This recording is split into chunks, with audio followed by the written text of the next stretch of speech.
سيد علي معلن داود أيام مركل له هرجينيا محكمة رعفان كقبل كبنادر وحنا الله فيليا إن ما أنت جوانكي وجودن بيجي أم حكم أي محكمة كرود السيد علي هراي واحد وجيدين إن سيد علي دل توجش لجو حكومي ما دام الدل بريرة وجستي حاس كيسة لول عبد العزيز الله ونحرسته أو ونلش كوجبي سودا هذا داود يا المقال كان لايك صار أو ملفو جارسي سيدو كلا عرفتي هذا قيبته وصلنا وقرب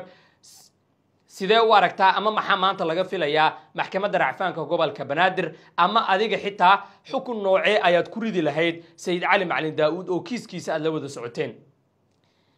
maxkamadda racfaanka gobolka Banaadir ayaa maanta u fadhiisanaysa kiiskii adkaa ama kiiskii ugu adkaa abid ee maxkamad soo mara Sayid Cali Macalin Daawud ayaa mar kale maxkamadda racfaanka gobolka Banaadir ka soo hormuuqanaya waxaana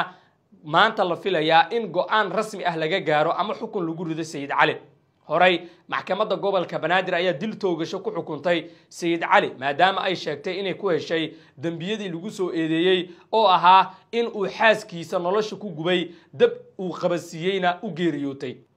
لول عبد العزيز الله نحرسته أي كذا عاصي مركي حكم كاس ودعي كده مركي عدالة هرنعة أي هلان لكن كذا وحي ولي رجك قبان إنه عدالة رسمي أهلان سيدو كلانا محكمة رعفانك أي كسوغيان إن حكم كي هرلاميدا أي كوريدو أو ديل توغشاء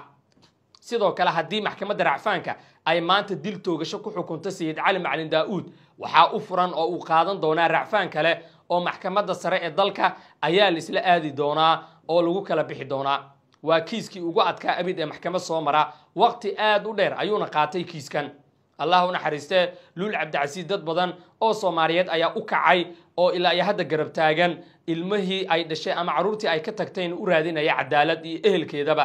waxa la sugayaa oo shacabka Soomaaliyeed ay naawilayaan xukunka maxkamadda racfaanka maanta ka soo baxa iyo halka uu ku dambeyn doono kiiskan ama in Sayid Cali dil toogasho lagu xukumo ama in go'aan kale uu soo baxo oo ehelka ay diya qaataan oo maxkamadda ay ku qasabto intaba waa wax la wada sugayo oo dadka Soomaaliyeed isha ay ku hayaan halka kiiskan uu ku dambeyn doono hase ahaatee adiga aragtidaada nala wadaag sidee u aragtaa qaabka ay u socoto arintan ama kiiskan halka uu marayo sidoo kale maxaad ka filaysaa maxkamadda racfaanka gobolka Banaadir maanta aragtidaada waa inoo muhiim مريان محاربتا هيه waa bilaabata ma diyaar baa raashinka ma bakarin macbuudko maxaad ka wadaa ma balay jeclee ee fasir ma rabtidno haddan ku fahmay marwa fertility center waa rumaynta riyadeena kuma garan marwa waa xarunta kaliya ee ka dhabayn karta riyadeena afkaaga caana qabow lagu